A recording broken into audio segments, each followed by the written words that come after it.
আজকের গল্প রুমাশ্রী সাহা চৌধুরীর লেখা ইতি কথা। ও মা, সকাল সকাল আবার প্রণাম কেন বাপু? নতুন বউ স্নিগ্ধা শাড়ির আঁচলটা দিয়ে গা ঢাকতে ঢাকতে বলে, আসলে মা, আজ আমার জন্মদিন তো, তাই এটাই অভ্যেস হয়ে গেছে আমার। ও বাড়িতে থাকতে মা বাবাকে ঘুম থেকে উঠেই প্রণাম করতাম। একটু ছোট্ট হাই তুলে ওর শাশুড়ি মা উষা বলেছিলেন, তা ভালো থেকো, মানিয়ে গুছিয়ে সংসার করো, সিথির সিঁদুর অক্ষয় হোক, শতপুত্রের জননী হও। মায়ের আশীর্বাদ শুনে নতুন বউয়ের দিকে তাকিয়ে মুচকি হেসেছিল শুভময়। একটু মাথা নিচু করেছিল। তা শুভ বলেনি তোমাকে আমাদের বাড়িতে মেয়ে বউদের জন্মদিন পালন হয় না, শুধু ওই ছেলেদের জন্মদিনে একটু পায়েস মিষ্টি খাওয়াই, ওইটুকুই। সেদিনের 21-এ স্নিগ্ধা তারপর এই বাড়িতে শাশুড়ি মায়ের সাথে কাটিয়ে দিয়েছে অনেকগুলো বছর। প্রতিবারই যদিও জন্মদিনের দিন একটা প্রণাম করে শাশুড়িকে, কিন্তু প্রথম বছরেই জেনে গিয়েছিল এ বাড়িতে মেয়ে বউদের জন্মদিন পালন হয় না। প্রথম 2-1 বছর খুবই খারাপ লেগেছিল, কারণ বাপের বাড়িতে থাকতে মা বেশি কিছু না পারলেও একটু লুচি, ছোলার ডাল, আলুর দম আর পায়েস দিয়ে ওদের 2 ভাই বোনের জন্মদিনেই খাওয়াতো। কখনো বা হতো পোলাও মাংস। 2-1 জন বন্ধু বান্ধবও আসতো ওর আর দাদার। স্নিগ্ধার বাপের বাড়ি দূরে, তাই হুট করে সেখানে চলে যাওয়া যেত না সংসার ফেলে। তখন এত ফোনেরও চল ছিল না, তাই চিঠি ভরসা। বাবার চিঠিটা ঠিক এসে পৌঁছতো সেই দিন বা আগের দিন। স্নিগ্ধা মা, জন্মদিনের অনেক আশীর্বাদ রইল, খুব ভালো থাকিস আর সবাইকে ভালো রাখিস।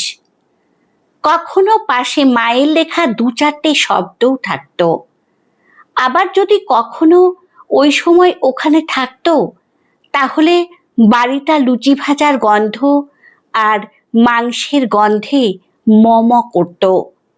তার সাথে বাবার দেওয়া শাড়ি, দাদার দেওয়া উপহার।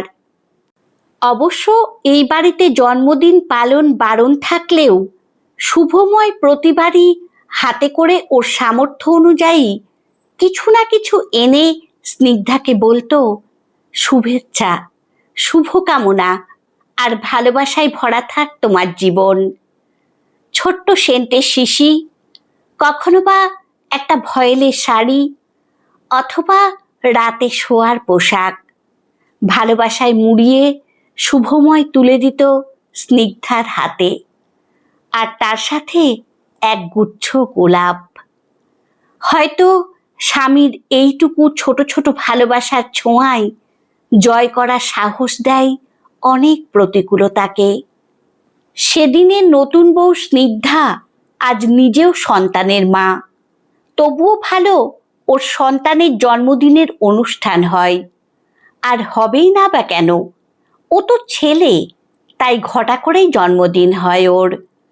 মাঝে মাঝে মনে হয় স্নিগ্ধার ওরও ছেলে, শাশুড়িরও 2 ছেলে, আবার ওর বরের থেকে 10 বছরের ছোট ভাই মানে ওর দেওরেরও ছেলে, তাই শাশুড়ির নিয়ম আর কাউকেই ভাঙতে হয়নি।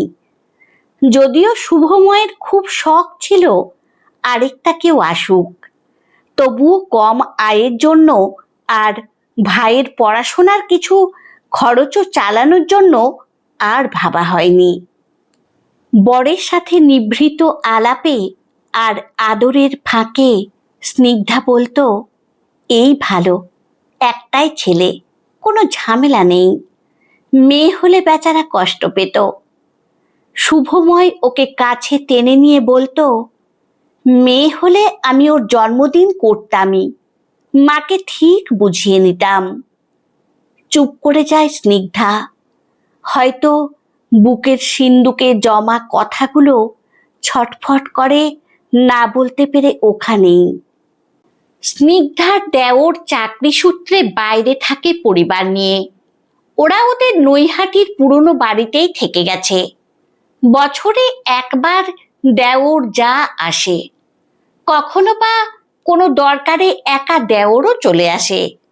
শাশুড়ি মার সঙ্গে ওরা থাকলেও ছোট ছেলে আর বৌমা উনার কাছে সেরা। সবার কাছে প্রশংসায় পঞ্চমুখ হয়ে ওঠেন ছোট ছেলের আর বৌমার। স্নিগ্ধার যা হাউসওয়াইফ হলেও উচ্চশিক্ষিতা আর আধুনিকা।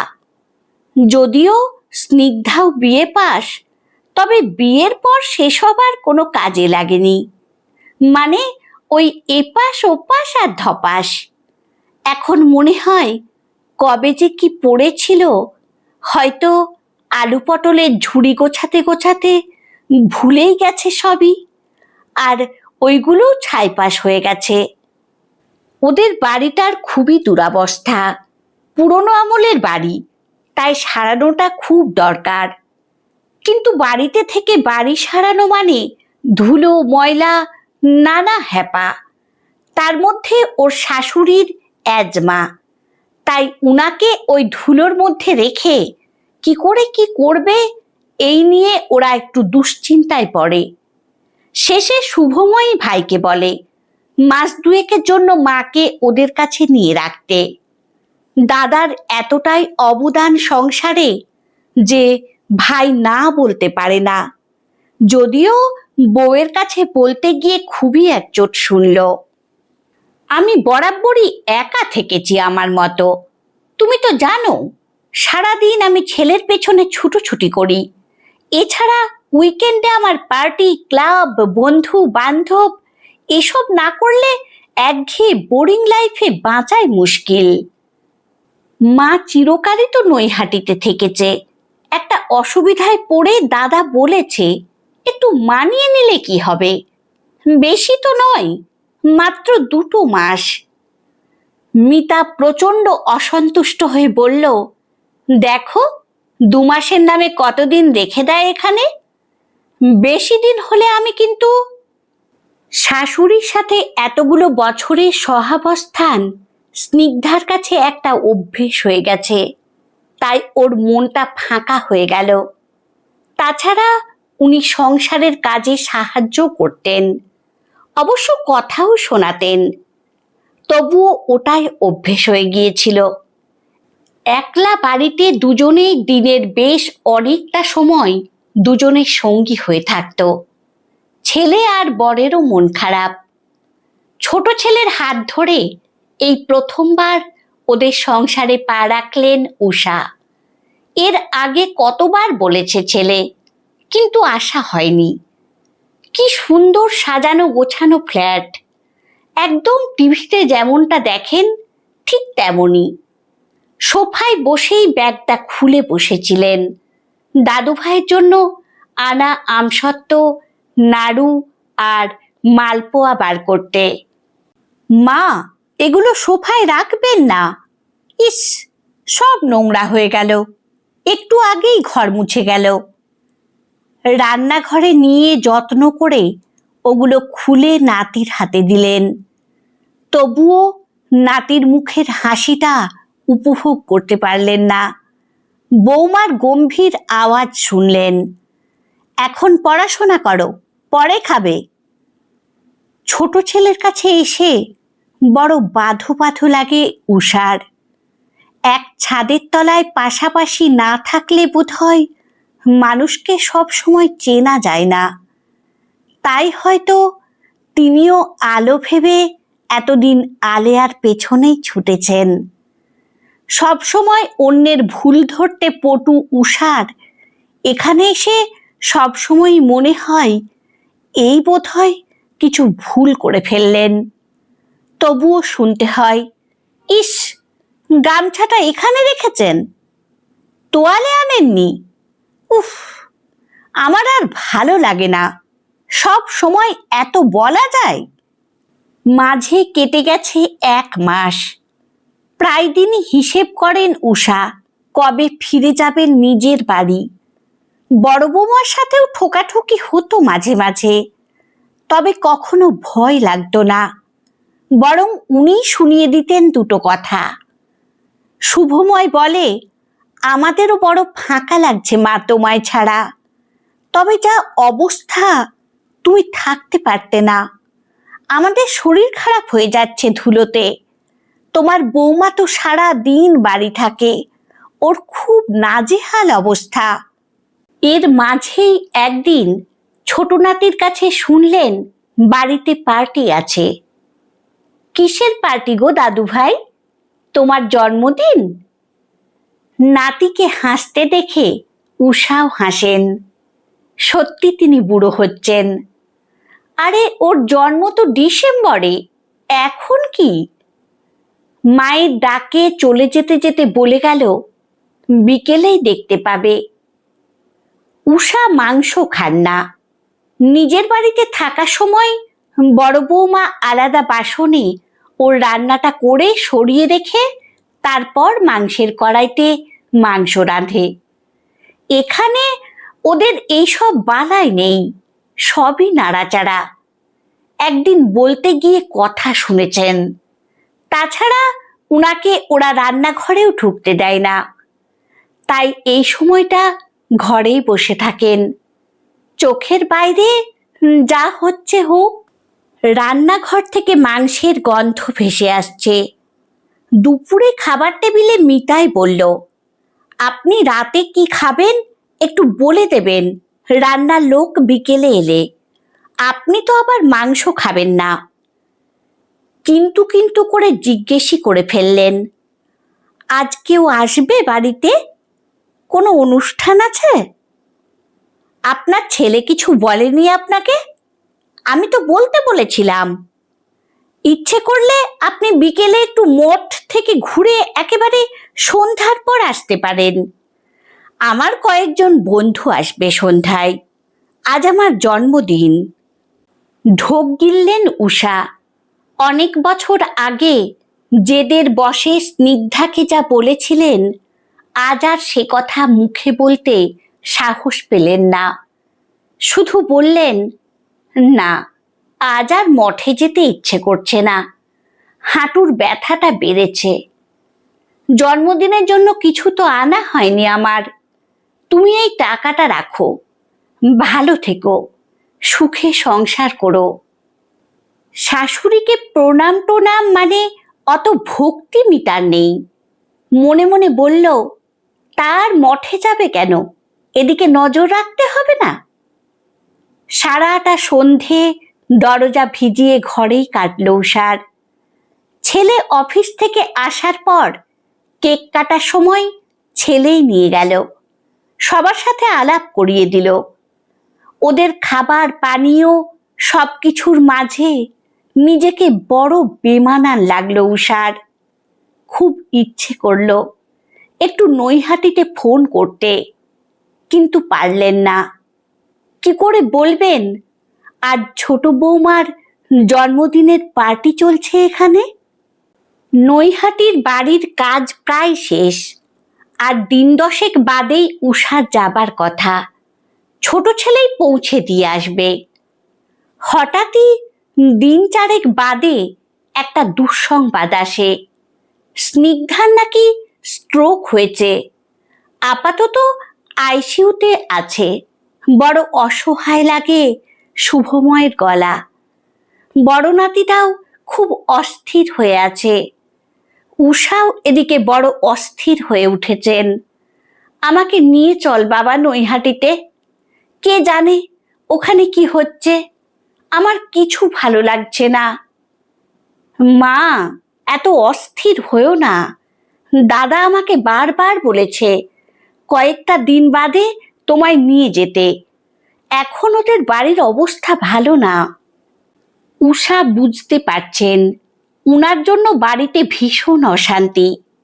ওর যাওয়া হচ্ছে না শুনে ছোট বৌমাও ভালো করে কথা বলে না।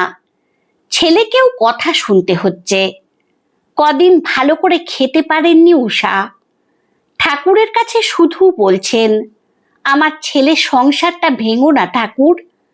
মনে প্রাণে মানত করেছেন বড় বৌমার জন্য, অথচ একটা সময় ওর নিন্দা করে আত্মীয় স্বজনের কাছে কত সুখ পেতেন।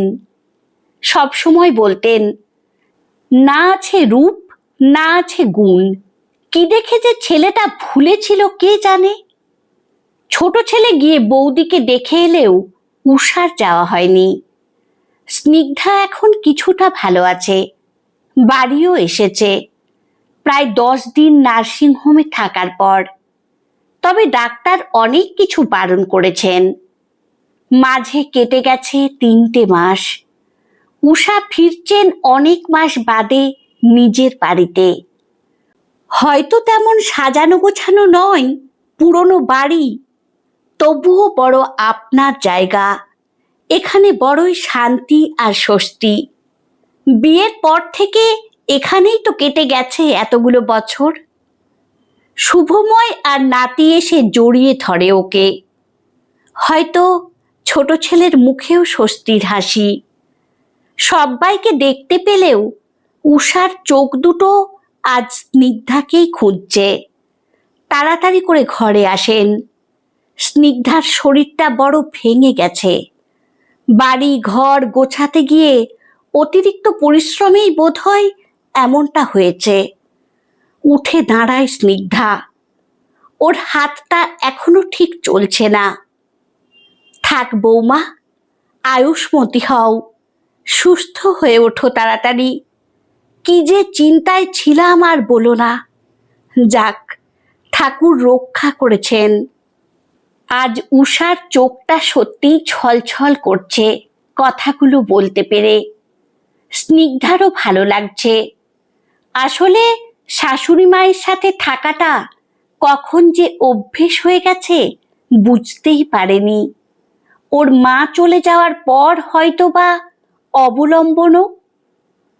অনেক দিন বাদে আবার নিজের ঘর, রান্নাঘর, অভ্যেসের বিছানায় এসে মনটা বড়ই শান্ত উষার।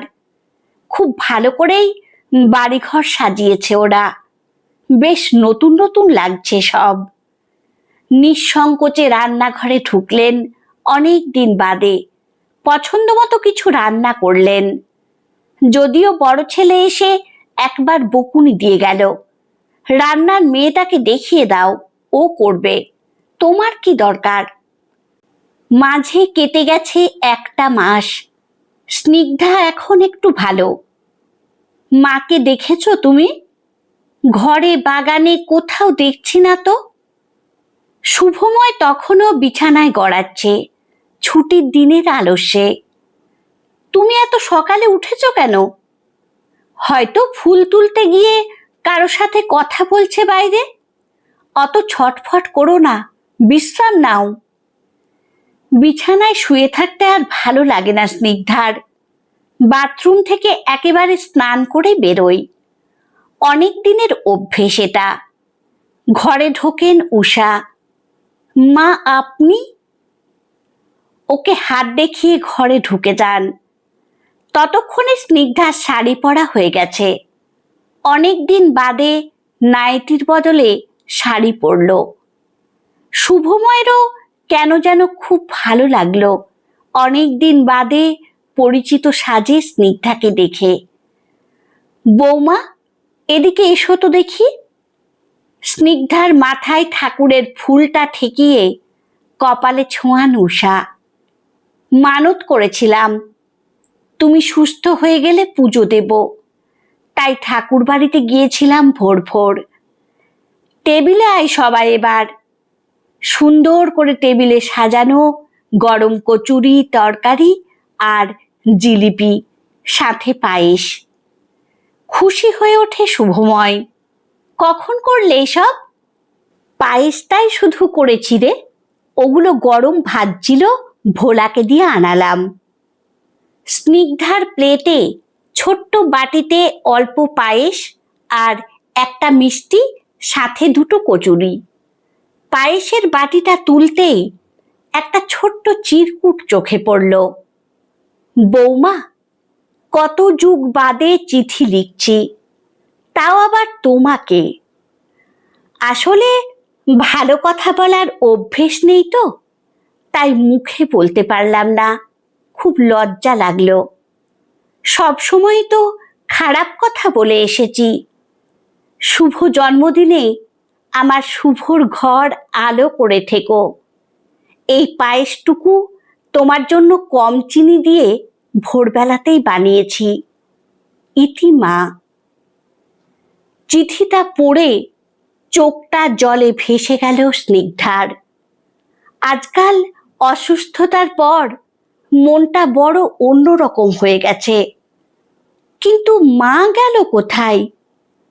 সকাল থেকেই তো ভাবছিল প্রণাম করবে। মা, আপনি পায়েস রান্না করেছেন আমার জন্য, কিন্তু এ বাড়িতে বউ মেয়েদের যে। বাকিটা আর বলতে পারে না স্নিগ্ধা। হয়তো এর উত্তর উষার কাছেও নেই।